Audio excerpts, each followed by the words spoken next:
What kind of soil should I put in a raised bed and how deep does it need to be? And this is Johnny from Mineola, Texas. So what do you think about that, Peter? What kind of soil do you think Johnny needs for that raised bed? Well, soil-wise, your native soil is probably very good for growing plants. And so you want to have a lot of that in there. If you just put in all compost or all manufactured soil or whatever, you're going to have issues for a raised bed.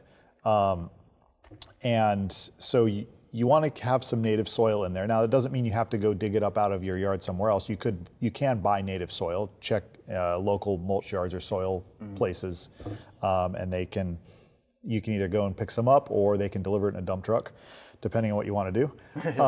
But then also you can put in some organic matter, and that will help to just loosen the soil, make the plants really like it, breaks down, gives some nutrients for the plants. Yeah, and as to how deep it needs to be, well, it all depends on where you're putting this raised bed. So if you're putting it on soil already, then any height doesn't matter. So you could have it, 2 inches tall, because the roots from the plants you plant in it can work their way down into the native soil underneath it.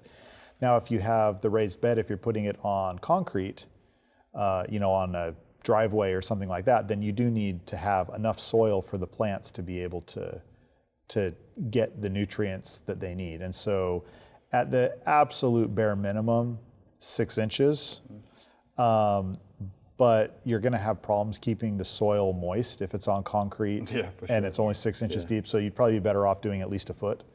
And then, if you're on a surface that the water can't drain off of, you need to make sure that you provide drainage for your raised bed. So don't be building a raised bed out of cinder block and put a piece of plastic inside it, because it'll become a swimming pool and all the plants will die. So a couple things you have to worry about there, but if most people, I think, put their raised beds on the soil, in which case it's not, it's how high is it convenient for you? Right.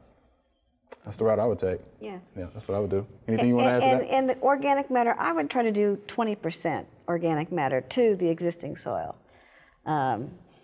And that's usually a good number to be able to get them organic matter and nutrients to the plants, and loosening up the soil a little bit without, going so organic that it dries out too fast. Right. Organic matter is always a good thing, y'all. Always.